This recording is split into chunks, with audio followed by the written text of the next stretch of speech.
What's going on, everybody? I'm Jordan McKelley. That's my co-host, Mitchell Balla.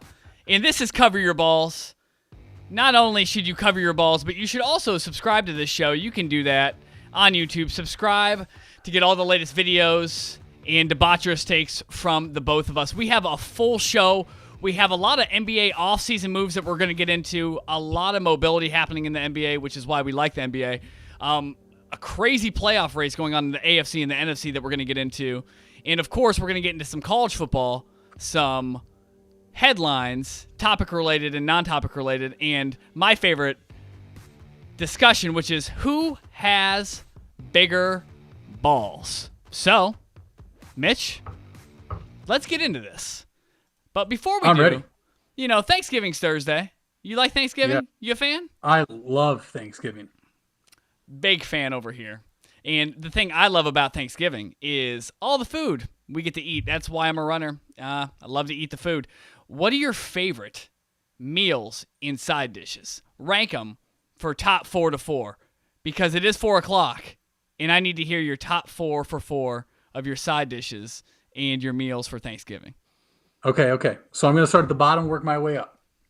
So at number 4, it's got to be the rolls you get when you get your lunch or dinner. I mean, the good, soft, and warm rolls. You put a little butter on those. Sometimes make a turkey sandwich. Love it. Number 3, I love me some homemade stuffing. All day. My mom, she's a very good cook, as you know. Oh, as yes. most of our listeners know. Yes, Very she good cook. is. So that stuffing, exquisite. Number 2, the classic mashed potatoes. It's not Thanksgiving if you don't have mashed potatoes, right? No, it's not. So that's definitely number 2. And number 1, if I don't have this dish at my Thanksgiving is ruined. If I don't have it at other, holidays, it's ruined. And that is corn casserole. Now, some of you out there are like, corn casserole, what's that? Look it up. If you want some good corn casserole, you let me know. I'll talk to Mom. We'll get you some corn casserole. But if I don't have that on my Thanksgiving, I'm not going. Wow. Corn casserole, that's your number 1. Well, mine's a little different than that. We're going to start with the good old-fashioned number 4 coming in at ham. Ham, you've been here for a while. I appreciate you. You always bring just the amount of salt that I need, and thank you for that. Number 3, I have rolls. See, rolls for me are a top 5 all-time for any meal. So for Thanksgiving, it's no different. I have rolls coming in at number 3. Number 2, pumpkin pie. Who are you if you don't eat pumpkin pie? I don't want to know you if you don't eat pumpkin pie. And if you haven't had pumpkin pie on Thanksgiving, go buy some pumpkin pie. Now, wait, before you go to number 1. Oh, gosh. I'm just glad you have pie as a side. Because today I was going through this, talking to some people. I said, I think pie is one of my favorite. They said, that's not a side. That's a dessert. I said, it's only a dessert if you say it's a dessert. Oh. Because when I go up there to get my dishes, pie's going on that plate. So I'm just glad. You know what? We must be related. Yep, I think we are, actually. Maybe. I don't know. That's if my dad is really my dad. I don't know. Maybe he's not. I'll have to ask him. Yeah. You want to know what my number 1 is? Oh, I want to know what your number 1. My mom makes some crazy good stuffing. It's number 1. I mean, you can't go anywhere without it. Sometimes I just ask her to make it in the middle of the year. I'm like, hey, Mom, make me that stuffing. And I ask just like that. And so. And you get it? Oh, I get it every time. My mom's the bomb. Mom's the bomb. Yeah. You know what time it is, Mitch? Hey, switch it up. Time to switch it up. Let's hop into the recap of the NFL Sunday. There were a lot of winners and losers on Sunday. A lot of people that needed wins because they're in a tight playoff race. And a lot of those teams didn't get wins, and we call those losers. Who were your biggest winners and losers from the weekend? I'm going to start with the losers first, and some are pretty obvious. For starters, the Miami Dolphins. Helps the Browns out, but losing that game on the road in Denver is huge. Kills them in the playoff race right now. Arizona Cardinals. They had a chance to deliver a statement win in primetime against the Seahawks. Couldn't get it done. Russell gets that W. The Patriots, the loss to the Texans, kills their playoff hopes. It looks like, Jordan, Bill Belichick and the Patriots are going to miss playoffs for the first time in a long time. I know. The first time in a long time. Two other losers, Baltimore Ravens. What has happened to them? I don't know. They're falling apart. Now the running backs have COVID. We'll get into their head coach here in a little bit and what happened afterwards. And then also from last night, the Tampa Bay Buccaneers. Tom Brady is starting to show his age. Doesn't matter how many weapons they have out there. When you play a defense like that Rams defense, they're going to get back there and make you feel every bit of your age. And that's what they did. Yeah. So those are my losers. Do you want my winners now? I do want your winners. Toss them. Kansas City Chiefs. They went in there and showed Oakland they can beat Vegas. I'm sorry. The Las Vegas Raiders, they went in there, beat them, get revenge from a loss earlier in the year. Mm-hmm. Impressive win. Good game. I mean, the Raiders look like they're the only team that can give the Chiefs fits right now. Number 2, the Saints getting a win without their starting quarterback, Taysom Hill, although they beat a very bad team. The Seahawks beating the Arizona Cardinals. Mm-hmm. Tennessee Titans going into Baltimore for the second straight time. Big win. And getting a big-time win. And then our Cleveland Browns beating a team they needed to beat. And things are looking up at 7-3, heading to Jacksonville this week. So I'm excited. Those were my winners and losers from the NFL this past weekend. Yeah, I mean, I definitely agree with basically everything you said. One of the winners I would add in there is the Indianapolis Colts. That was an enormous win. They were down 28-14 at halftime. Their defense is one of the top-ranked defenses in the NFL. They really, really, really struggled in the first half, but they came out and got the Packers off the field really quick on some 3-and-outs.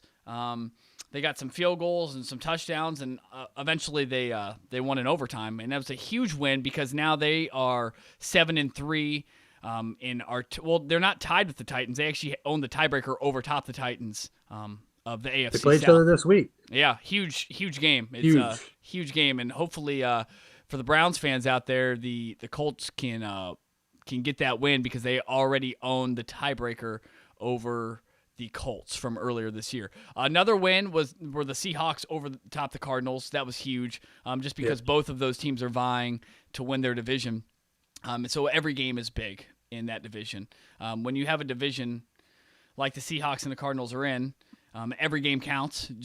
It's similar to the AFC North in terms of how complex the division is and how deep it is. The Browns, obviously, they could not lose to Carson Wentz. Absolutely could not lose to Carson Wentz.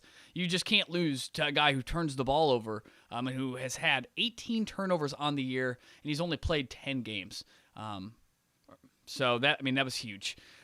The Titans, obviously, I've never had a bigger smile on my face when I watched Derrick Henry trot down the field like the Clydesdale that he is. Wow, what a win. That's huge for us. And as Browns fans, now the Ravens are 6-4, which brings me to the losers. Wow. I'd never thought I would see the Ravens 6-4 with the roster they have. They are beat up on the offensive and defensive line.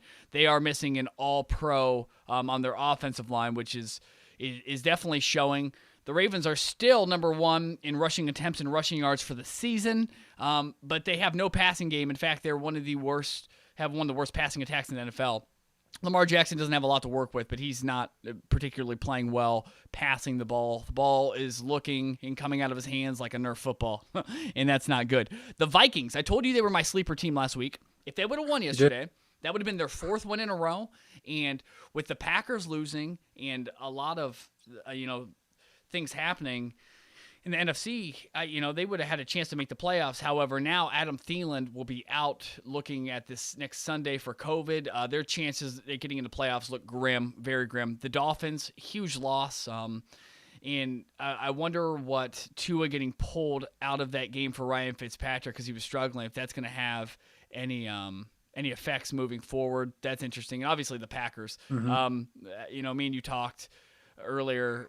Aaron Rodgers mismanaged time, in my opinion, at the end of the game. They were going for a field goal when they had enough time to go for a touchdown. And then, obviously, they had that fumble right when overtime started. So that was a huge, huge, huge loss. But going with our hometown Cleveland Browns, they were a winner this week. They are now 7-3. They're sitting second. Yep, that team back there at the division, which, second in atop your division isn't necessarily great, but when you're typically last, it's awesome. What do you think is the ceiling for the Browns? The ceiling for the Browns, in my opinion, would be a wild card win. Okay. Right now, they'd play Buffalo. Mhm. If the playoffs started today with where we're at, I think Buffalo is a team that we could beat. No doubt. Really, okay, there's no home field advantage, no fans. You play in the same exact weather they do. It's not like you're going like Miami would be coming to Cleveland. You'd have that type of home field advantage, Yep. vice versa. But I think the Browns ceiling is a wild card win in these playoffs. What about you? I completely agree. I don't know if they'll be able to get the 5th seed. I think we're looking at the 6th or 7th seed, but I don't care. I just want to make the playoffs. I think if we get in, we're dangerous for the simple fact that we're winning the games that in the past that we would lose, and you're winning games ugly. One thing that is bewildering to me but makes sense now, there's a lot of teams that have won championships in the past but have struggled. I remember just thinking in college football, I remember when Clemson lost to Syracuse. Syracuse went 3-9 one season, and Clemson ended up winning the national championship. And, there is something to be said about being in a dogfight. And the more dogfights you're in, the more you figure out ways to win. And the Browns haven't figured out ways to lose. They have figured out ways to win. And they run the ball really well. And, like you said, all the teams that are going to be in the playoffs, in the AFC in particular, they play in cold weather environments, and the Browns are built for cold weather games. So I think the ceiling is definitely winning a wild card game. There's no doubt in my mind that they can win a wild card game. As long as they're healthy and COVID doesn't strike, I think they'll be just fine. And I think we'll be heading to the playoffs maybe for the first time since, name it.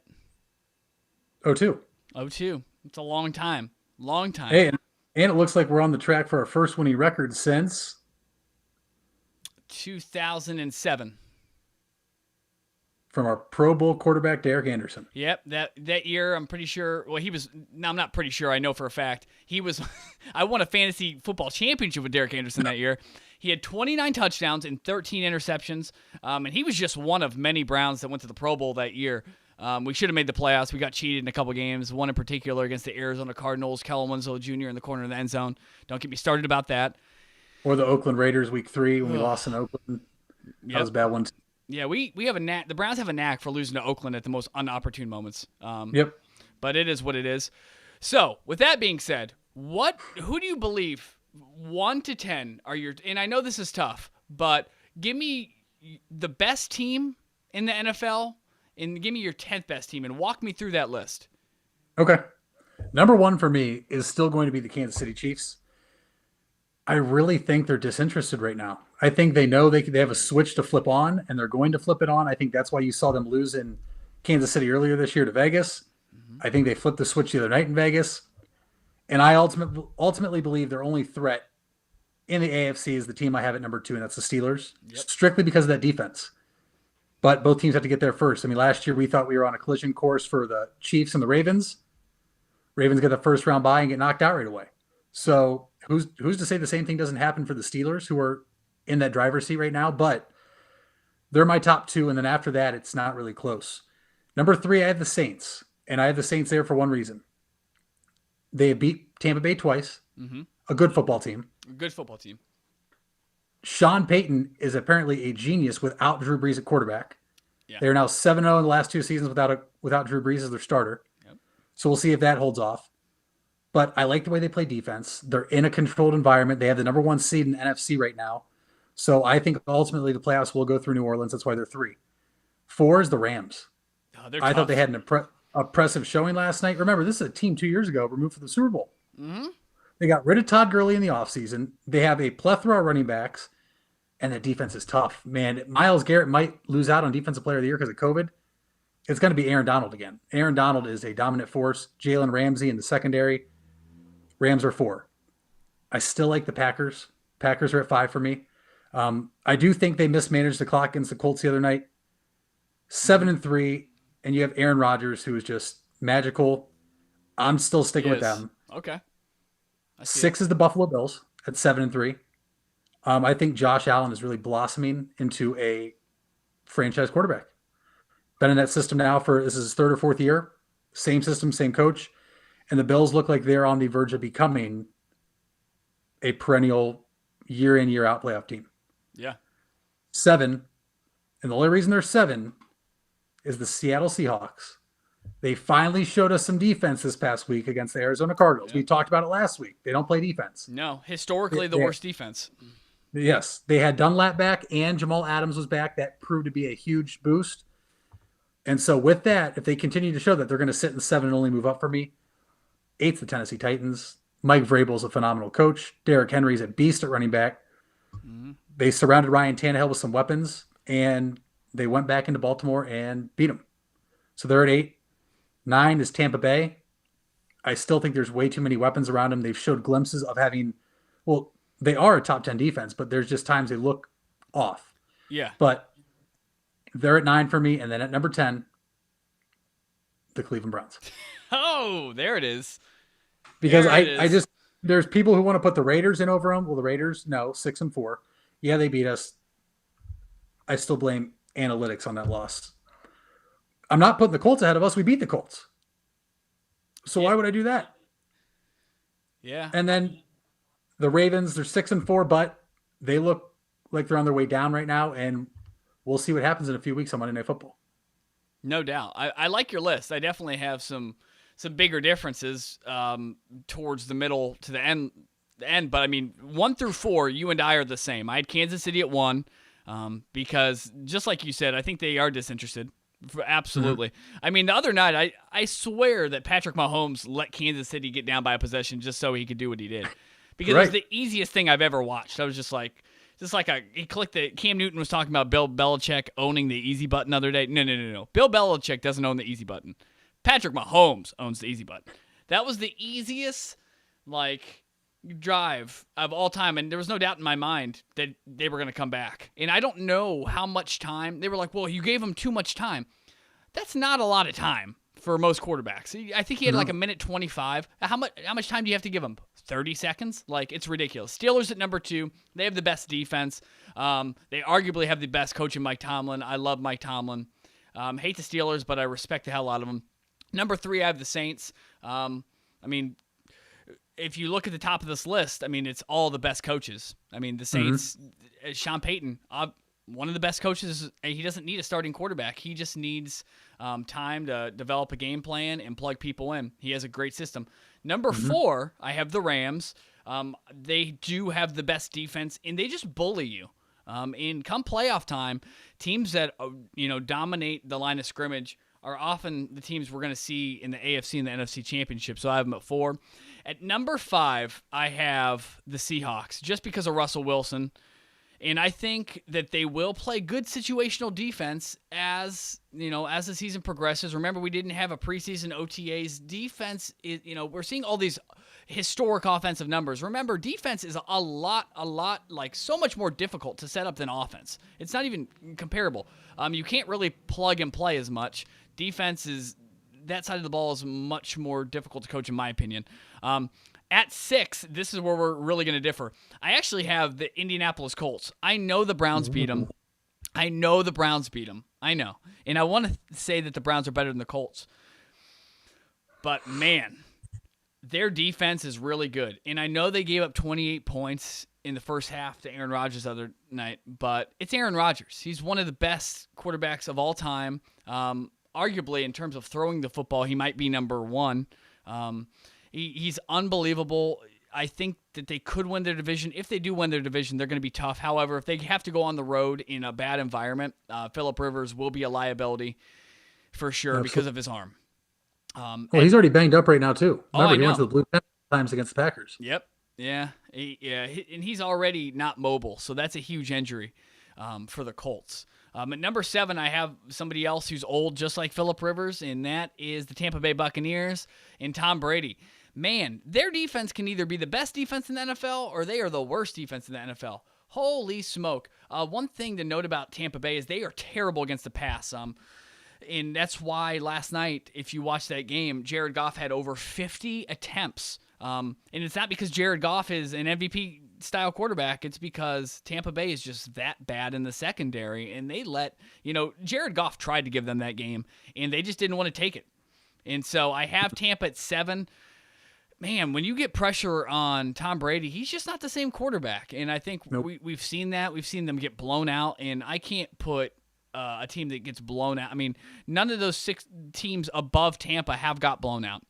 And I have the Bills at number 8. If I had any more faith in Josh Allen, then they would be above Tampa Bay, but I don't trust him, and he's just not accurate at the ball. People keep saying that, well, one day he'll be accurate with the football. No, that's not how it goes. If your completion percentage and your accuracy sucks in college, it's not going to get better in the NFL. The game is faster. Mm-hmm. And everybody's a great athlete. It's not like there's, he was at Wyoming where there's 1 or 2 guys. Everybody's good in the NFL. So I have them at 8. They play great defense. They're coached really well. I wouldn't be surprised if they won a game or 2. And honestly, I wouldn't be surprised if we saw them in the AFC title game. At number 9, I have the Titans. They are also awful against the pass. They almost rank last in every category. If the Seattle Seahawks did not exist, they might. They're really bad.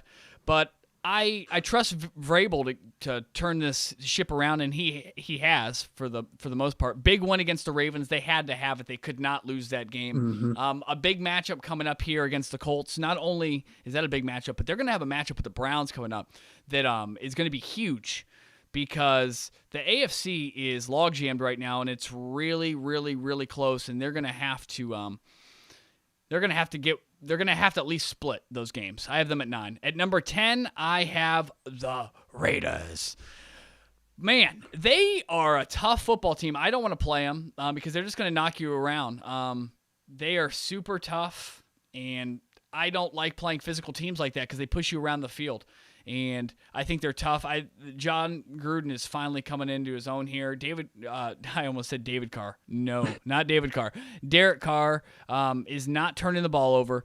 That interception he threw at the end of the game doesn't really count. They were trying to get push the ball downfield, and he threw that interception. Other than that, he had like 3 touchdowns, threw for like almost 300 yards. Derek Carr's had a terrific year, definitely his best year since he was in.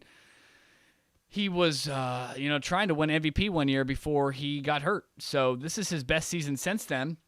And I have them at number 10. On the outside looking in, I have the Browns, the Ravens, the Cardinals. If the Ravens can figure out how to pass the ball, they could move up. The Cardinals, man, Kyler Murray, he works. And I did not think Cliff Kingsbury would work at all. Because he wasn't a winning coach at Texas Tech. And if you're not a winning coach in college, like if you're losing that many games in a bad conference, then I don't expect you to do well in the NFL. But he's done really well. And that is my top 10. And a lot of it can change. But let's stop talking about the good teams in the NFL. Let's talk about the bad teams. And one of those bad teams is the Cincinnati Bengals. The Cincinnati Bengals are so bad, historically, they don't even have an indoor football facility. Now, that doesn't mean they're necessarily bad. That means they're cheap. However, this Sunday, we saw something that you and I didn't want to see. Even though he plays for the Bengals, we have a lot of love for Joe Burrow. He's from Ohio. Mm-hmm. It was a gruesome injury. He tore his ACL and his MCL, and he has a lot of other structural damage, which means his tendon could be stretched. Do you blame the head coach, Zach Taylor, for what happened to Joe Burrow and all the hits he's taken? I think he definitely is part of the blame because of the hits he's taking. I mean, you are putting him behind nothing. The Bengals, I don't know who has a worse offensive line between the Bengals and the Eagles, but they're both bad. Both have to be the bottom 2. For you to be calling the plays you're calling, given the field position, now I know you're trying to win the game and score dictates that and what you're doing, but the number of times that he has put Joe Burrow back in harm's way this year, knowing that standing behind your offensive line is not your team's strong suit, he definitely has to be to blame. And there's a lot of players in that locker room. A story came out this morning that are upset with Taylor, with how he coaches and game manages and game calls.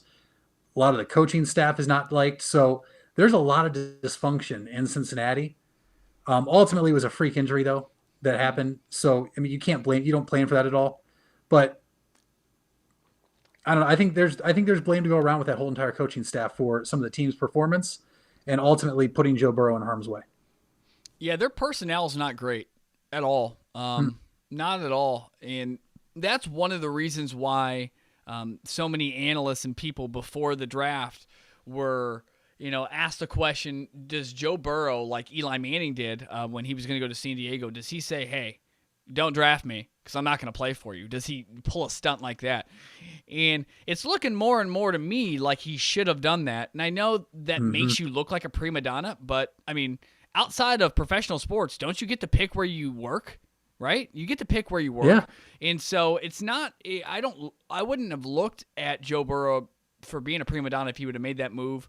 Because it would have been a business decision. It would have been a great life decision because now he's in a really tough spot. Like you said, he might miss all of next year. It's a serious injury.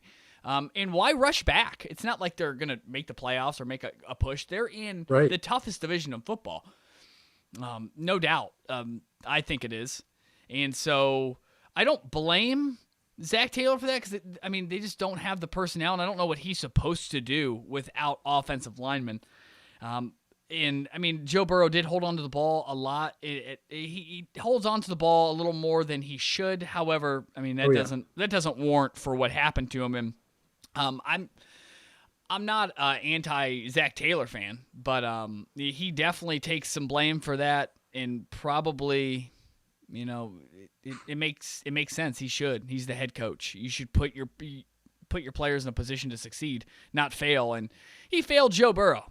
There's no doubt about that. No doubt about that at all. Well, not only that, but now he's failed the team because now you have Ryan Lindley or Ryan Finley, I don't even know, at quarterback. I don't know. I did. And Joe Burrow might not play at all next year.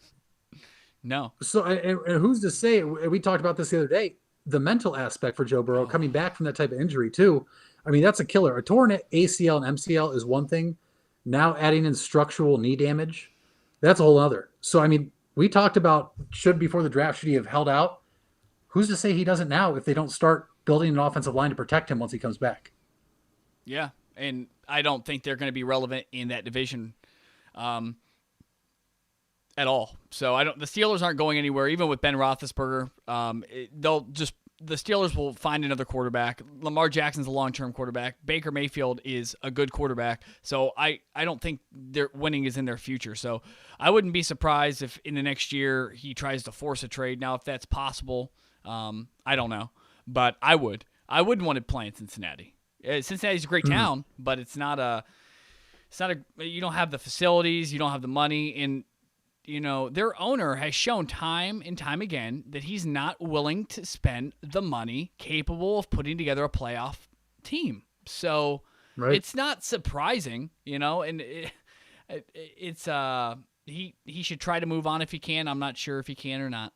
So time will tell. Time will tell. And time will also tell if the fans in Cleveland, Ohio will be okay with being 7-3.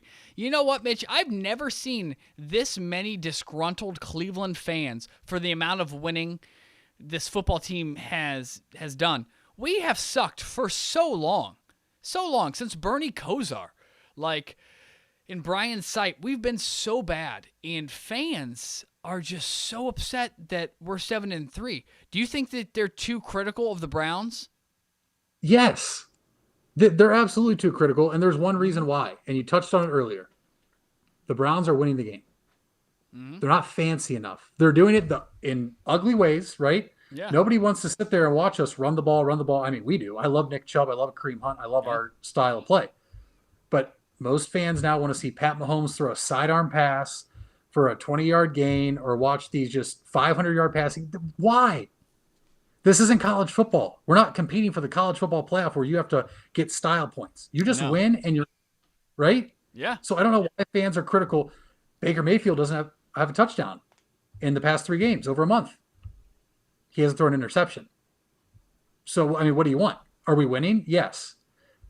So I don't understand. We're 7-3. We're about to have in a 500 or better record, bearing just a horrific collapse. Yeah. For the first time in 13 years. And we have a chance to make the playoffs for the first time in 18 years. So I don't know what fans want. I don't know what maybe they like to lose. But fans are so critical right now of this team, of this coach, and of our record of 7-3. And I don't get it. I don't get it either. I like to win. I can't think of the coach's name who says this, but he says, just win, baby. Every week is, you're trying to go 1-0, and the Browns have done that 7 out of 10 times. Man, if a baseball player hits 700, we'd call that great, right? That'd be pretty good. He's the GOAT. If every time, you go out to play, you're winning 7 out of 10 times in any sport, whether it's NFL, MLB, or NBA, that's considered above average for sure and great in my eyes, especially when you've struggled for so long. I mean, we had back-to-back seasons where we were 1-31. So, I think those people are morons. Colin Cowherd always says this. There are certain sports cities that have a low self-esteem, and Cleveland is sure as hell one of them. It's unfortunate because they're finally giving us a product on the field for so long, and of course this is the year that you and I can't go to the games. But I think we can if we want to save savings. That's true. That's true. Well, you know what? It's unbelievable how happy I've been with the Browns, and I understand that we should have beat the Raiders, but we also could have lost other games. The NFL is all professionals. It's really in the NBA. If the best team is playing the worst team, the best team's going to win. That's typically how it goes. But in the NFL, right, anything can happen for the most part. I mean, all these guys are professionals, and there's a lot more parity in the NFL than in any sport, which is why the playoff race is so log-jammed. So I'm not upset about it. You're not upset about it. And anybody who has reasonable expectations for the Browns isn't upset about it. And so who cares how critical they're being, in my eyes. So we just talked about Baker Mayfield. He has 0 interceptions in the last, was it 3 wins? Three games, but over a month now. Yeah. And he was in the 2018 quarterback draft class where he was drafted number 1 overall. Now there's 5 quarterbacks in that draft class that were drafted that were, highly sought out of college. How about you go ahead and rank your top 5 out of that 2018 quarterback draft class? What are the top 5 in your eyes? I'll go from the bottom. Number 5 is Josh Rosen. He's on the practice squad. I'm just happy that we never even thought about drafting him because I said right away he was the worst quarterback in that draft, and I'm just happy that we didn't touch him. Number 4 is Sam Darnold. He's the one I didn't want either. He's looked abysmal in New York, given they have a terrible head coach. Not a lot of pieces around him, but he just never struck me as a good quarterback. 3, I have Baker, and it's because he's had glimpses of being the franchise guy. He's had games where he's looked terrible. Mm-hmm. I think, like we said, it has to do with the system around him. We have a head coach now, so let's see what happens over the next year. 1B, I have Josh Allen. 1A, I have Lamar Jackson. Here's why. Josh Allen's on his way up, and right now, MVP Lamar Jackson is on his way down. And before the season, this was a no-brainer. Lamar's 1, Josh Allen 2, but Josh Allen's playing his way into that conversation. Lamar Jackson is playing his way out. Yeah, I agree with everything you said. In fact, the same list, same order. I think Baker has an opportunity to move up, but he doesn't have to for the Browns to have success, which is the cool part. He can, and I don't know, he might not ever move up on my list because of just how Kevin Stefanski, the head coach of the Cleveland Browns, calls plays and how he runs the offense. He likes the game to be run out of his backfield, and I respect that. You're definitely right. I think Lamar Jackson could possibly slide eventually, past Baker. He doesn't throw a good football to me, and he never has. Josh Allen's inaccurate. But, he's a tough runner. I'm not saying Lamar's not as good of a runner as Josh Allen. He's better. But I like my quarterbacks to be able to toss the pigskin around when you need to do it. And the Ravens are almost ranked last in passing attempts and yards. So that's my list now. Obviously, that could change. It's not going up anytime soon for the Ravens. No. They're without J.K. Dobbins and Mark Ingram this week against the Steelers. Mm-hmm. So now you're going to ask a quarterback that we're saying right now isn't a great thrower to play that Steelers defense. I mean, For as quick as Lamar Jackson rose to the top, after this season, he could easily play his way out of it, depending on how the rest of the year goes. I mean, we have a Monday Night Football matchup in 3 weeks between Baker and Lamar. So who's to say if Baker outduels him? I'm not saying he's better than Lamar, but if Lamar Jackson isn't going to show up now, especially given he has at least 2 more primetime games, buddy guy, Baltimore might be in trouble. Yeah, no, I completely agree. Completely agree. It's crazy how quick you can fall, for Lamar Jackson and even for Carson Wentz. Carson Wentz, before he got hurt, I think he was 13 games with the Eagles before he got hurt. He was MVP contention. He was probably going to win the MVP, but now he's so bad. And what happened? Like, how bad is Carson Wentz, Mitch? He's bad. I mean, he is. I go through here and think about all the quarterbacks in the NFL. Right now, with his play, he's bottom 5, and I truly mean that. I mean, I don't look at the records of the teams. Joe Burrow or Carson Wentz. Joe Burrow any day of the week. Look at some of these teams from.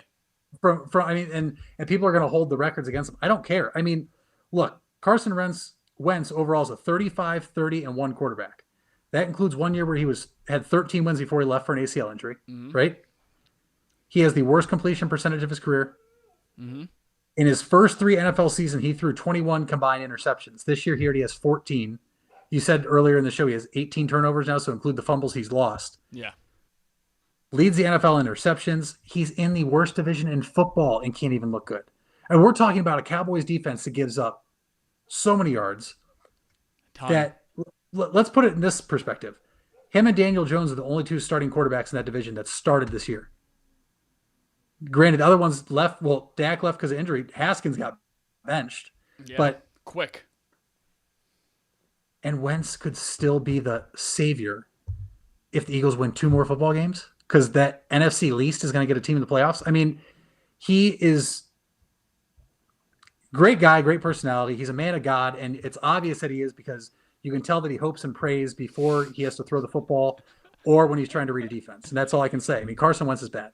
Yeah, 18 turnovers this year, 14 touchdowns through the air.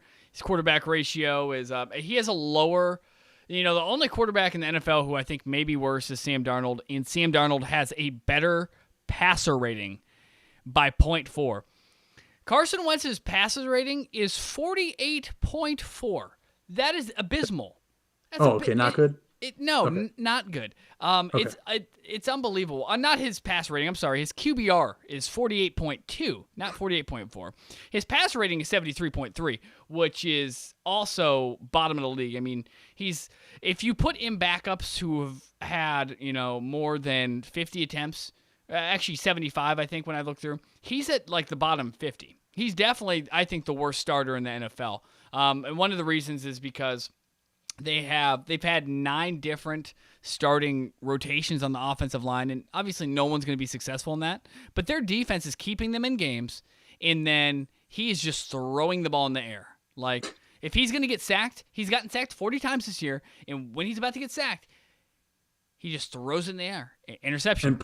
And he prays that somebody on his team catches it. Yeah, and they typically don't because they've had to bring up people from the practice squad to play wide receiver.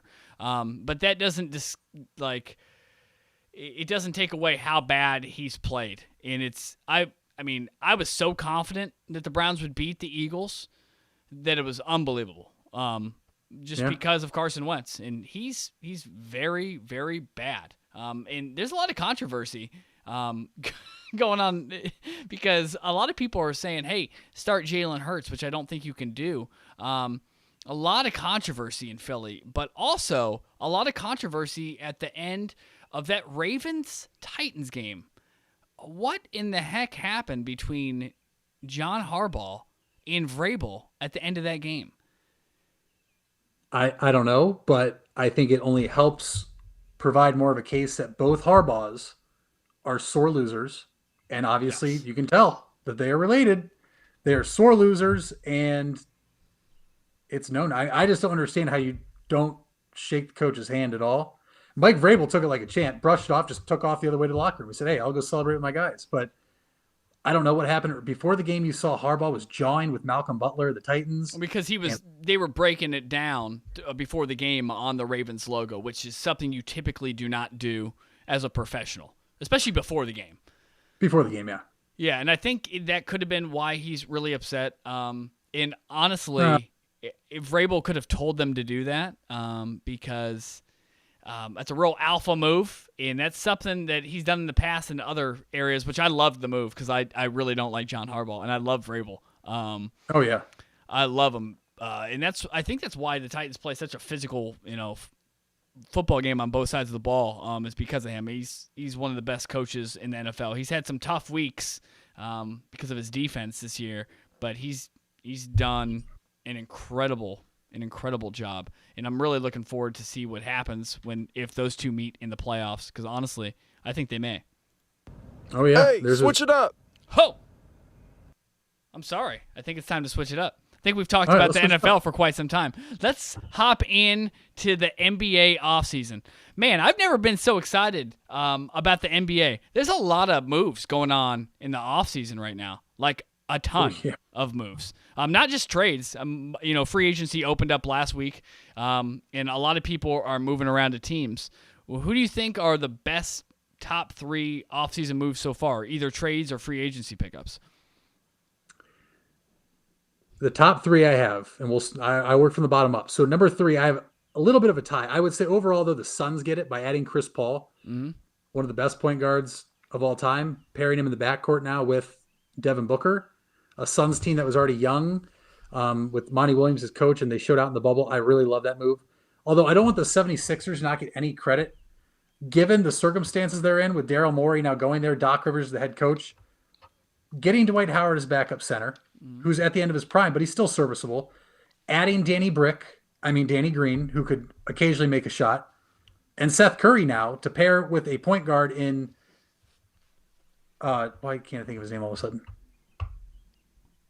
Ben Simmons. Yeah. I went blank. They can't shoot the ball. Now you're putting shooters around him. It could work out, but that'll be seen. Number 2, the move I absolutely love was David Griffin and the Pelicans going out and acquiring Steven Adams from the Thunder. Is he not the best GM in all of basketball? He's the best GM. And you can obviously see that in Cleveland now that he's gone. I really wish we still had him. Makes you wonder what could be if LeBron never leaves, or if he does, what we're like. But getting Steven Adams to put down low, now you talk about 2 solid bodies down low between him and Zion. Nobody's going through that paint untouched. No. And number 1 was every single move the Los Angeles Lakers made. Yeah. Because they all made sense, and the defending champs got better while some other teams around them didn't. Yeah, it's so when I was thinking about the top offseason moves, I only counted the teams that could contend for playoff berths or, NBA finals contention. And obviously, and I'm going to start from 3 and work my way up. I loved that the Miami Heat made sure that they could keep Gorgon Dragic from the Miami Heat. I think his deal was only for $18 million, and that includes a club option for in 21. I absolutely love him, and I think he fits in really well. And it's nice to have a veteran at guard with all those other young guards that they have. I didn't include or package all of my offseason Laker moves in like you did. Maybe I should have. But at number 2, I have Montrezl Harrell. I'm not sure how the Clippers let Montrezl Harrell get to the Lakers, but I don't think they wanted him for their team chemistry sakes, because I think Paul George is a really soft player. He is. And they let him go. But did you know that Montrezl Harrell's wingspan is 7'4"? The Lakers just added somebody who, his wingspan is 7'4". That's going to change. I know he's not a great defensive player. However, under the right coach, you can become a good defensive player. Absolutely. And that's what Frank Vogel's known for. So they're going to play defense, and they have him. And they only gave him, it's a 2 years for $18.98 million. He won 6th year. God, man, I can't even say it. He was the 6th man of the year last year in the NBA. And to add a player like that, it's unbelievable, especially for the price they paid for it. And at number one, I had Dennis Schroeder. Now the Lakers did have to trade to get Dennis Schroeder on their team. And they're paying him $15.5 million, I believe, from his old contract. But I think that gives them a lot of depth at the guard position. And it's kind of crazy because I believe that he was the runner-up for Sixth Man of the Year in the NBA. So not only did they get the Sixth Man of the Year, but they got the runner-up. And I don't know how that happens, but, we've seen over the last decade and a half, players will take pay cuts to get on a team with LeBron. And who wouldn't? I would. Gosh. I would. I mean, they signed, and I know this isn't one of my top 3 offseason moves, but they signed is it Markieff Morris for the veteran minimum? Yep. While the Clippers paid Marcus Morris, his twin brother, it's his twin, right? Yeah, twin. I thought so. Marcus Morris, $64 million over 4 years. Now, rumor has it that they have a joint bank account, and that's actually a real rumor. So maybe, Marcus was given more, helping Markieff out. But that's unbelievable that they signed him for the veteran minimum, because I think he could be a contributor. And not only do they have a starting 5 that could, win the NBA Finals, they might have 2 starting 5s that could make the playoffs. Oh, yeah, absolutely. Which is wild to me. What move did you see during all of this mobility around the NBA that you were like, what the hell are they doing? Like, who made the dumbest move? The dumbest move goes to the Thunder, but then it also goes to any other team that does what the Thunder did, and that's helping the Golden State Warriors. What the hell are you doing trading Kelly Oubre to why are you helping them? A team that just lost Klay Thompson, a team that stole Kevin Durant from you. I'd be a little bitter about that still. And you traded them Kelly. I mean, my God, Thunder have so many draft picks that there's not going to be a draft in a couple of years because they're going to own every single pick. And it makes anybody that helps out the Golden State Warriors right now, who just had the number 2 pick and took James Wiseman, has Steph Curry, Andrew Wiggins, Draymond Green, now Kelly Oubre. I mean, Steve Kerr, I think, is a pretty good coach. And Absolutely. Kelly Oubre is another player that has insane length. So now you talk about a team that can defend. It's just that move made no sense to me. Kelly Oubre definitely could have got you a pick like that from somebody else. Kelly Oubre is a good player. And so they are the loser, and anybody else that helps out the Warriors. Why? That's all I want to know is why. Like, end that dynasty over there if you can. But apparently they don't want to. Well, they must feel bad for him for last season, but never, ever feel bad for Golden State. Never. Because they got an entire 100 years worth of success in 4 or 5 years. Never feel bad for Golden State. It's kind of unbelievable that even happened, but it is what it is. The deal that made the least amount of sense to me, and it's kind of a tie, kind of like you did, Gordon Hayward to Charlotte. That makes no sense at all. Just for the simple fact that Gordon Hayward, to me, is extremely overrated, and they paid him $120 million for 4 years. Gordon Hayward is not worth $30 million a year. Now, I understand that in the NBA, you can get paid even if you're not a top, tier player. And I'm not saying Gordon Hayward is not a top tier player, but I am saying that Gordon Hayward is not a top tier player. No way in hell. Boston Celtics should be praying that he didn't want to come back, because it made no sense that he was on the team. Danny Ainge, you never should have brought Gordon Hayward over just because you wanted him and Brad Stevens to be together because of their Butler days. Makes no sense. You don't have to. It's dumb. I'm not even going to talk about Gordon Hayward anymore. He got more airtime than he deserved. Boogie Cousins to the Rockets? Boogie Cousins to the Rockets. Boogie Cousins to the Rockets. So you have 2 guys that want to move off their contracts and leave, that are demanding a trade, and you sign Boogie Cousins to a 1-year deal. Now, they hardly paid him anything, so maybe it will end up making sense, but I didn't like it because you're adding another dynamic personality onto a team that has all the personality it needs. It does. And ego. So I didn't like it at all. So what team throughout this process do you think has kind of flown underneath the radar that you're like, hey, no one's talking about them, but they're still there? That's tough, but I want to say Portland, but Portland didn't do enough. I mean, they made a couple under the radar moves, and that's a team last year that was banged up for the most part. They weren't all healthy till they got to the bubble. And that's still a team in the West that I like. In the East, though, had the trade gone through, it would have been the Milwaukee Bucks. Had they got Bogdanovich, I'll still say the Bucks are flying under the radar for getting Jrue Holiday. I think he's a lot better to pair with Giannis than Eric Bledsoe was. So if we're just talking under the radar, low key moves, it's the Trailblazers in the West and the Bucks in the East. I like it. Yeah, I'm really curious to see what Portland is able to do. I saw that they got Carmelo Anthony back. There were rumors that he would go back to the Knicks, which if I was Carmelo, I'd be like, anywhere but the Knicks. Stick me in a hole in the ground somewhere. I don't want to go back to the Knicks. I don't want to go back to James Dolan. Screw that. So I think that was I think that's great. That he was able to get back there, and I really like that you think Portland's flying under the radar, because I think that they could be really good out in the West. For me, Absolutely. I have the Celtics. I think getting rid of Gordon Hayward was a blessing. You don't have to deal with that. I like Jason Tatum. I like a lot of their players that they have. They got Tristan Thompson, which I thought was actually a bigger pickup. He's coming off career numbers. And he's tough. He adds a different element to their game, and he's a rim protector, and he's an incredible rebounder. So I thought that was a big pickup. I don't think people are talking about that as much. We have Brandon coming here saying Covington at Portland too. Solid 5 in Portland, and no doubt. I think it's going to be really interesting to see how some of these offseason moves play out as the season starts, and we are less than a month away. Well, no, I think we're exactly a month, right, Mitch, away from the NBA season starting. Yeah, 22nd is the first game. Yeah, so we're less than a month.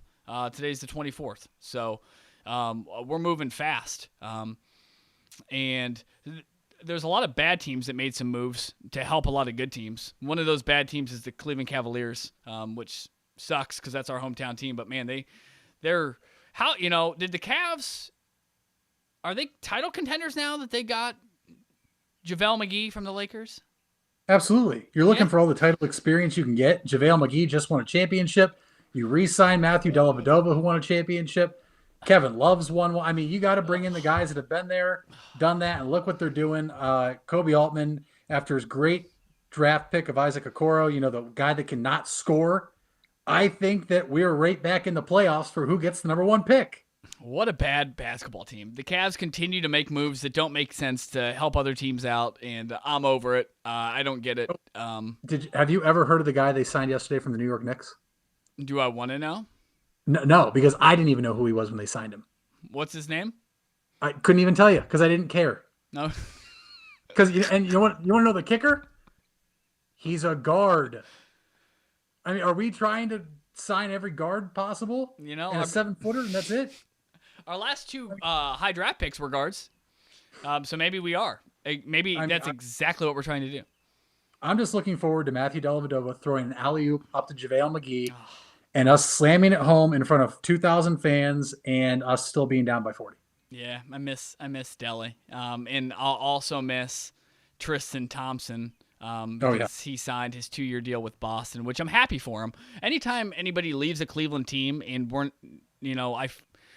I'm happy for outside the Indians, because I think the Indians can always be contenders. But for the Browns, it's kind of like how I felt for OBJ when we weren't doing well. I was like, let's get rid of OBJ just for the simple fact that I like him and I want him to do well. And that's how I feel about Tristan Thompson. What do you think his lasting legacy is in Cleveland?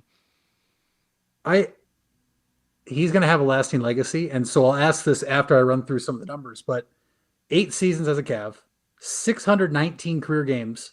In a 4-year span, he played all 82 regular season games, never missed one, which is incredible. I mean, you have guys out here rusty now for the playoffs and everything in the regular season. Tristan Thompson never did. And the 1 year he played all 82, that was the year the Cavs went to Game 7 of the finals and won it. Yep. So if you think about all the extra wear and tear on him, he is a career 9.4 points per game player, almost 9 rebounds a game. I'll remember Tristan Thompson personally. Everyone thinks about the championship. 2018, Game 7 versus the Pacers in Cleveland. Coming into that game, games 1 through 6, he played a combined, I don't have it to the exact number, but less than 24 minutes. Wasn't starting. And we have the Pacers at home, Game 7, what could be LeBron's last game ever as a Cav. Mm-hmm. Ty Lue starts Tristan Thompson, and in 35 minutes, he puts up 15 points and gets 10 boards. That was his best game. That was his most important game as a Cavalier, in my opinion. And I'll remember Thompson for doing all the dirty work and being a part of that championship team and also being an energy guy. And I'll let you get your take in here before I ask you a question about it, because I want to know what you think and how you feel about Tristan Thompson. I feel like he got more money than he's ever deserved in his life. And I'm glad he's out of Cleveland, because now I don't have to think about his contract that LeBron conned the Cavs into signing. It was the most unbelievable signing of all time. Talk about just the flushing. I mean, come on. I like Tristan Thompson, and yes, he does the dirty work, but I don't pay, my janitors on my basketball team, that much money. I'm sorry. I like Tristan Thompson. I always will. But when you're the dirty man, and you're cleaning up like a JaVale McGee does. Now, I'm not comparing Tristan Thompson to JaVale McGee, but they play a similar role. Tristan Thompson, until this past year, had never been a scorer. And he, had a career high numbers last year. And I like Tristan Thompson. I wish him the best. I do hate the Celtics, though. So I don't want him to. I want the Celtics to do bad still. But if he wants to have career numbers, he can. So, that a lot of moves in the NBA. That's our NBA offseason. But well, hold on. I do have one question for you before we move on. Oh, man. Is Tristan Thompson's number 13 ever hanging in the rafters of Rocket Mortgage Fieldhouse? Only if Wesley Pearson's is, along with Andre. What's his name? Andre. Help me, Andre. What was that guard who played for us in the 2000s? Andre. Shoot, he threw up the half court shot against San Antonio, at the buzzer. Andre Miller. Idea. If Andre Miller's jersey can hang in the rafters, Tristan Thompson's can as well. Let's go ahead and. Hey, switch it up. All right, we'll switch it up. Yeah, it's time for this afternoon's half-hour headlines with Mitch Balla. Mitch? All right, we'll start it and keep it in the NBA. The Heat and Bam Adebayo today agree to a max extension, 5 years, $195 million. Is he deserving of that money, Jordan? Ooh. Is he deserving of that money? Mm-hmm. Think he is. Okay. He's worth it all. Now let's move on to the Pelicans. Brandon Ingram also received the max 5-year extension. His was $158 million. Does he deserve that money? Ask again. I need more time to think. Brandon Ingram, 5 years, $158. Does he deserve that money? Does he deserve the money, or is that what the market is saying that he's worth? And I think there's a fine line. I think with Zion being on a rookie contract and some of the surrounding pieces, I like Brandon Ingram. I do. And for, if Gordon Hayward is worth 140, Brandon Ingram is worth 158. Yes. Okay, I agree. Let's switch over to baseball now, where Tampa Bay Rays rookie sensation Randy Arozarena from the world, everybody knows him from his World Series and playoff run, was detained in Mexico today in the Yucatan state for domestic violence. That might not bode well for the Tampa Bay Rays, losing that core piece. We'll have to wait and see. That's it on the baseball front. Let's go to the NFL now, where today we found out Denzel Ward is to miss the next few weeks with a calf strain. Myles Garrett out again this Sunday versus the Jaguars because of COVID. How concerned are you? I didn't hear about the Denzel Ward thing yet. I knew that he was getting tests and stuff. Well, that sucks. Yeah, I would be more concerned if we weren't playing the Jacksonville Jaguars. But we're going to beat them regardless. Our defensive front is good enough. Myles Garrett being out another week really stinks, because he was going to have a chance to go for Defensive Player of the Year. And honestly, through the first 30 games of his career, he is the most accomplished defensive lineman ever. Think about that. The most accomplished defensive lineman. He was averaging over a sack a game for his career, and he still is. And so that's remarkable. It is remarkable. It's disappointing, but it is what it is. All right. Keeping it in football, though, but with the old guys, the Hall of Fame today announced the 25 semifinalists. 4 first-year players on that list. Calvin Johnson, Peyton Manning, Charles Woodson, and Jared Allen making the cut as a semifinalist. Do any of those 4 make it as a first ballot Hall of Famer? I think Calvin Johnson has to. First ballot Hall of Fame. You know what? No. I think the only first ballot Hall of Famer ever at wide receiver, I think there's 2. I think there's Jerry Rice, Randy Moss. I mean, Terrell Owens. Terrell Owens didn't even make the first ballot. Now, the reason he didn't was because of, they just don't like him. But that's where I think they'll hold it against Megatron. Remember, he only played 8 years, but he put up insane numbers in those 8 years. But there's a lot of people who say he didn't play long enough. Yeah, but he also wasn't just a knucklehead in terms of how I think that'll weigh out. I think he's in a better boat than T.O. was. Absolutely. I mean, he's the best. He's one of the best ever in my eyes. But I don't get a vote yet. I will, but not yet. We will not yet. This guy making it. I don't know if Peyton Manning's a first ballot Hall of Famer. All I remember is his last season when he was throwing ducks. In Denver, and I don't think he makes it. No, he'll be a first ballot Hall of Famer. Peyton Manning in Papa John's, one of the best to ever do it. And I just wish that he would have taken the Monday Night Football money. They were offering him reportedly over $30 million a year to do Monday Night Football. To do 16 games. Yeah. Think about that. Yeah. That's it. And I mean, you do some work during the week, but like you said, that's 16 weeks. Well, I guess 17 because of the bye, but that's nothing. He'll be a first ballot. The other one was Jared Allen and Charles Woodson. Charles Woodson. Ooh, man, that's tough. I don't know if they're gonna be a first ballot. They'll get in. I think they will. I think they're great. All of them. They're not first ballot. I think they'll get in eventually too. Yeah. All right, now non-sports headlines. I have 2 more here for you. 4 days ago, a Wipeout show contestant died while competing for the show. Did you even know that show was still on? I didn't until you texted me the link. I had no idea. I feel bad, but when you think about the show, and if you guys have ever watched the Wipeout, if you think about the show, like I obviously feel bad for him and his family, but the first thing that comes to mind to me is if you were on set and that happened, like that had to be ridiculous, right? Oh yeah.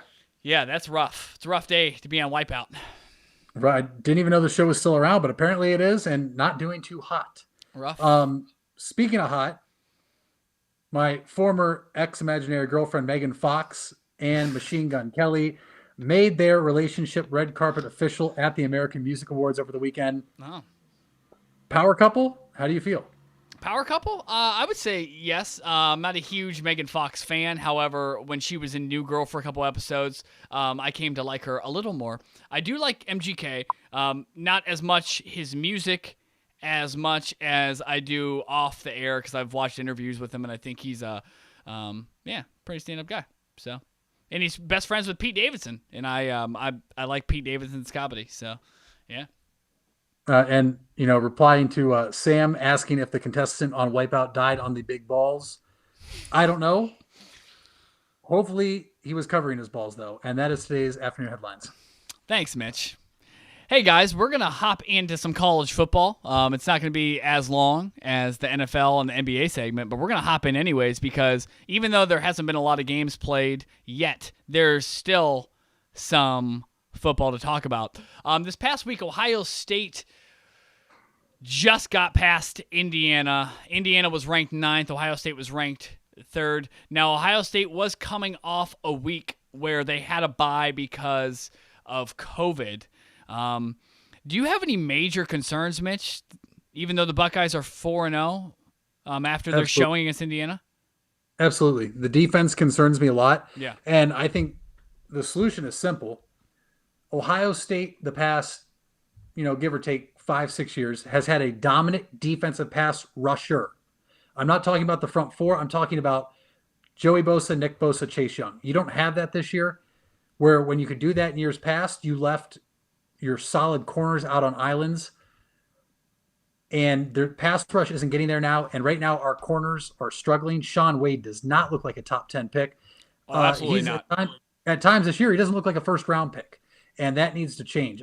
He had the pick 6 against Indiana, gave it right back the next possession when he got mossed. Giving up 500 some passing yards to Indiana. They're the number 9 team in the country for a reason, but they're not a team that should be passing like that on you. The defense worries me. Justin Fields worried me. I'm not worried for the rest of the year, though. I think the 1 week off actually hurt him. But yes, I do have my concerns as a defense, as an Ohio State fan. Yeah, I think it's unbelievable how bad the defensive backfield was for Ohio State. I knew it wasn't good, but I knew that, last week when we talked, I knew Ohio State wasn't going to cover the spread. And I said to bet the house on it. And I was right on that. What I didn't anticipate is how bad the defensive back play would be for Ohio State. It was terrible. I mean, it couldn't have been worse. But like you said, without a dominant pass rusher, I mean, there's probably 0.75 seconds more that corners and defensive backs have to play tight coverage. And, a good wide receiver is always going to beat a good defensive back given the time, because there's just too much field to cover and you can't play man. So Ohio State was trying to play zone, and they were playing off guys, and they were just giving them free plays. It was really rough to watch. But I did not think that Justin Fields would play that bad, and I do have some real concerns for the Buckeyes, but we'll see moving forward. Who I have bigger concerns for is Michigan. Holy crap, they suck. They're a really bad football team. They had to go to 3 overtimes to beat Rutgers. And not only did they just barely skate by, but James Franklin in the Nittany Lions lost their 5th game in a row. They're now 0-5. And the kicker to that is they play each other this week. Does the loser of that game get fired? I think they have to. Yeah. I mean, if you're Michigan, how can you justify barely beating Rutgers, your first win of the year, which everyone thought was a good win? Mm-hmm. I mean, we did at the time, beating Minnesota. It looks like a bad win now because they're not good. No. You sneak by Rutgers, but they celebrated like they won the Big Ten, which I get it. They don't know what that's like because they never have. Yeah. But Rutgers is the team that beat 52-0 last year. And that's now really you play Penn State, who's 0-5. So we'll put it in this way. If Michigan loses to 0-5 Penn State, who this is their worst start since 1887, Harbaugh's gone. 1887? Is that a long time ago? Yes. Yes, a little bit. Okay. I don't remember it, but then you have James Franklin, who's 0-5, which I don't even know if Penn State's ever been 0-6. If they lose, he has to be gone. We talked about it last week. He has a job because of a blocked field goal against Ohio State, and that's it. The only thing he's good at is tweeting out who he's playing that week, the character limit on Twitter, and then getting his ass kicked by it because he's a terrible coach. I mean, good. The loser should have to leave the Big Ten as well. Yeah. So, Sam, you're right. The loser should leave the Big Ten. The coach that loses is fired, and even if the coach that wins, they might be canned by the end of the year. I couldn't agree with you more. Right now, I'm going to bring in my friend Barry for the rest of this conversation. Michigan, you're really bad. But I don't want you to fire Jim Harbaugh yet. He hasn't suffered enough. He needs to suffer a little more. Jim Harbaugh is bad. But what's even worse than Jim Harbaugh is the expectations that Michigan fans have for their football team. Michigan, you're not a good football team, and you've never been a perennial powerhouse, ever. Like I said last week, Bo Schembechler, who is your greatest coach ever, He won 5 out of 17 bowl games. Mitch, is that any good? No, it is not. Okay. Just to give you some, Barry, you can go back. Just to give you some background on this, it took Urban Meyer 8 games to win 6. He's 6-2 in bowl games. He won more than Bo Schembechler did in 5 seasons at Ohio State. 5. So I know a thing about being, being delusional and having crazy expectations. I'm a Browns fan. I know. I think we're going to make the playoffs in the Super Bowl every year. But I don't think they should fire Jim Harbaugh yet. James Franklin, they can fire any day now. I agree with you. He was a field goal away. He blocked a field goal, and all of a sudden, he has a job, and he keeps his job. He needs out of there. I think they should keep Jim Harbaugh right out the season. You can't fire him. He's worth too much money. You still owe him money. We're in the middle of a pandemic. Do you think there's any hope for Jim Harbaugh? Do you think they have to fire him? If they lose this game, or are we talking the entire year? If they win this game, even if they don't lose this game, do you think they have to fire him? Say he wins out other than Ohio State. Do you think they give him a shot and keep him?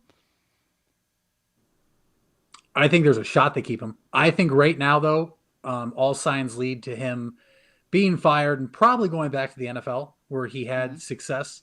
But you just look at some things. This is year 6 for Jim Harbaugh. A 2-3 start. His one win was against Minnesota, who we didn't think, or who we thought was good. They're not. They lost to Michigan State, who was in their first year with a new head coach. They've showed no inspiration. They get down quick and have no. They want to go home. They were down 14-0 to Wisconsin in a blink of an eye, and once it was 17-0, it was over. The spark they had that is reassuring for Jim Harbaugh was putting McNamara in the game against Rutgers and him leading them back. But this team makes no adjustments. They play uninspired football. They stick with the same game plan week in, week out, and it doesn't work. And you have never beaten your rival. Right? He was there. He's there to beat Ohio State, which he hasn't. This year, I've told you before, Ryan Day might have been serious in trying to put 100 up because the secondary, although it's young for Michigan, is going to get torched. Well, their secondary is considerably worse than Ohio State's, and Ohio State's is bad. Absolutely. So I think the next question is, if you fire them, where do they go? I think there's 3 solid choices out there, but I want to know what you think. Can they justify firing Jim Harbaugh? I would like to keep him just because my expectations for Michigan, it wasn't to be as good as Ohio State. They probably won't ever be as good as Ohio State. Ohio State recruits better. They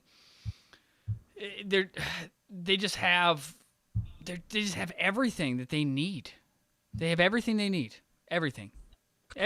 And it's just unbelievable to me that Michigan fans think that they can be a national championship type team and be as good as Ohio State. And they not only do they not get the personnel, but I don't hold him not beating Ohio State against him. Because no one beats Ohio State in the Big Ten. No one beats Ohio State in the Big Ten at all. So, they're Ohio State's probably a top 3 program ever. And they're going to continue to destroy teams just like Clemson and Alabama do in their respective conferences with Nick Saban and Dabo Swinney. And we're going to continue to beat Michigan, whether Jim Harbaugh's the coach or whether Jim Harbaugh is not the coach. You're not going to bring in anybody better than Jim Harbaugh. Jim Harbaugh's a good coach. Took Colin Kaepernick to the Super Bowl. He was 44-19 in the NFL as a starting, head coach. He's had success everywhere. I think you need consistency, and I think you stick with him because you have no choice to. You've seen what Brady Hoke can do, and you've seen what Rich Rodriguez can do, and he's already better than them. So just give him time to get people, even if it's 10 to 12 years. I'm okay with it because if you're expecting to win a national championship, Brian Kelly at Notre Dame has been there 11 years. They almost fired him 3 or 4 years ago. And guess what? Notre Dame has the best team they've ever had right now because they kept him. It's consistency. And because maybe they thought to themselves, hey, we're an academic powerhouse. We might not be able to compete at that level because of the athletes we get. And it's the same thing with Michigan. Michigan is a top 10 public school for academics. You're not going to get the same athletes Ohio State does because you don't have enough of those write-offs for academics. That every program gets so many write-offs for people who don't meet the requirements for ACT and in grades. I'm not, a 30 on my ACT, but I would have been a write-off, and I'm not dumb, So how many football players do you think, Ohio State has to write off because they can't get in just on their merits as a student and not, as a football player? So I don't know. You keep them, but if they would have lost to Rutgers, I'm sorry, you would have had to fire him. And if he loses this week to an 0-5 Penn State team, then is worse than Michigan. I can't justify it. But if he can win out other than Ohio State, I say you keep him. But only time will tell. Only time will tell. I think they'd have to win out. I think and keep the Ohio State game close. I don't expect them to win. This is the first time in a long time where I fully anticipate Ohio State to go in and kick them around during a rivalry game. But even a blowout loss, I think, would still be there because you'd be 0-6 versus your rival and only one game very close. Yeah. Like, let's be honest. Ohio State has put it to them the past few games. The only game being close was Curtis Samuel scoring that touchdown in overtime. Yeah. But maybe he needs to make changes because Don Brown is a horrendous defensive coach. Yeah, he's not good. Gaddis is not a very good offensive coordinator. Mm-hmm. So maybe he needs to start there and make changes with his staff because if he doesn't, it's going to be him. Yeah, only time will tell, just like only time will tell if Cincinnati's legit or not. Mitch, is Cincinnati legit? They're undefeated still, ranked in the top 10. They're legit. They snuck past a good UCF team. Mm-hmm. Luke Fickell has the Cincinnati Bearcats playing at a high level. A non-Power 5 team that I think has a legitimate chance to be the first non-Power 5 team to make the college football playoff this year, especially if Notre Dame beats Clemson again or, another team slips up in the top 4. I think the Cincinnati Bearcats are for real. I think you're absolutely right. I don't know. I had them number 4 last week. And UCF is no slouch. I mean, they're typically, before, is it Scott Frost? Yeah, before Scott Frost went to Nebraska. Top 10 teams. They even had their own personal national championship. They went undefeated, and they didn't get a New Year's Six Bowl, so they created their own national championship trophy. They were undefeated. I mean, they've been a top 10 team for quite some time, year in and year out. And so, they have athletes still there from the Scott Frost era. They're not a bad football team. That was a good win by Luke Fickell. I think they're legit. I don't have them in my power rankings anymore, but I'll tell you why in a minute. Now, speaking of power rankings, they are going to release the first college football rankings tonight on ESPN. Yep. And so, guys, tune into that because it's going to be really interesting to see how they value the amount of games teams have played because not every team has played near the same amount of games. The Pac-12's only played 2 games thus far. The Big Ten, if you didn't have get a game canceled for COVID, has played 5. And then the SEC, which has had some games canceled now, has played like 8. So I'm really curious to see how they value those games. But for the eye test, Mitch, if you were to rank your top 4 college football teams, 1 through 4, who do you have? Bama at 1, Ohio State 2, Clemson with a healthy Trevor Lawrence at 3, and then Notre Dame 4. I like it. I have all 4 of the top 4. I moved Clemson back into my top 4 this week. I have Bama at 1. I think Bama is just leaps and bounds ahead of all the other 3. They are, like I said last week, they're enormous on the offensive and defensive line, and they didn't shrink from last week. They're still that size. They're number 1. You dominate the line of scrimmage in any football game, you're going to win the game. It's not. There's a reason the Colts are good right now. They built from the inside out. They're dominating the line of scrimmage. Same thing happens in college football. Bam at 1. Number 2, I have Notre Dame. I can't put Clemson ahead of them. No, Sam, I do not have Kent State right now in my top 4. But I do have Notre Dame at number 2. At number 3, I have Clemson. I have Clemson above Ohio State at number 4 because I think, Clemson and Bama could put up 60 in Ohio State. I mean, their defense is that bad. It's going to be a shootout. And with how Justin Fields has been playing, honest to God, Clemson's backup quarterback is better than Justin Fields is right now. That was a really rough game, and it really reminded me of the Clemson game that he played in the college football playoff. Even though he played bad in that game, we still could have won because J.K. Dobbins fumbled the ball at the 1 and stuff, how that happened. We're not going to recap that, but that's why I have that list. And Ohio State has to show me that they can defend the pass. If you have a guy throwing for over 500 yards in a game, I can't even, the fact that they're even ranked 4 after that is unbelievable. But it's just because of their offensive weapons. In particular, they have the best set of wideouts in the country. So. Oh, not even close. Not even close. And that's why they're at number 4. And we're going to see how they can rebound from that, but it's going to be close. Well, guys, one of our last segments of each show is going to be who has bigger balls. And who has bigger balls? Well, Mitch, let me tell you who will be comparing of ball size today. GM of the Rockets, Raphael Stone, said he's okay with being uncomfortable when it comes to waiting for the best deal for James Harden and Russell Westbrook. James Harden and Russell Westbrook are trying to force their way out of Houston, and Raphael Stone, who's the new general manager who took over for Daryl Morey, said, yeah, we're okay with being uncomfortable. We're not going to just trade them, for dimes and nickels. We're going to wait for the Benjamins, and we're going to make sure that we get more than what they're probably worth, because both of those guys have 3 years on their contract left, and they're not leaving. Yep. So does Raphael Stone have bigger balls for saying that he's okay with being uncomfortable with that, and he said it publicly, or do the Clippers have bigger balls for letting Montrezl Harrell go to the Lakers, who they are now another step behind when it comes to building a championship team? This is the hard one. I want to say it's Stone, but that's your job. We talked about this earlier.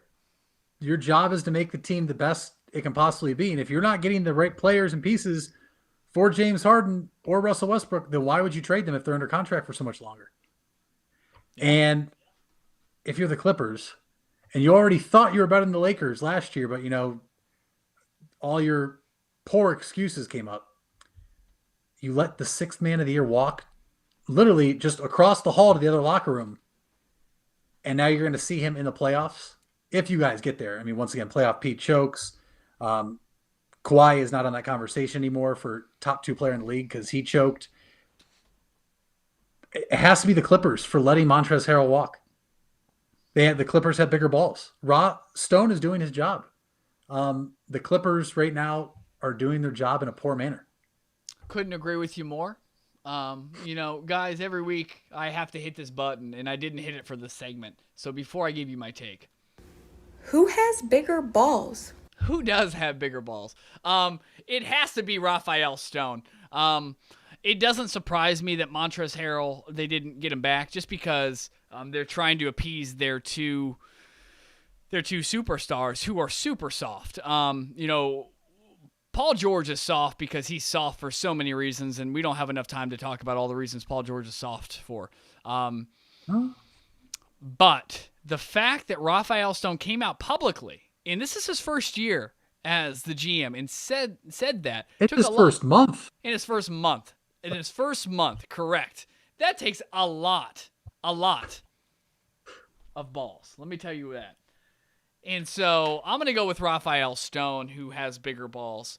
And yeah, I think that's it. I could have chose maybe Montrezl Harrell, but it took balls to do both.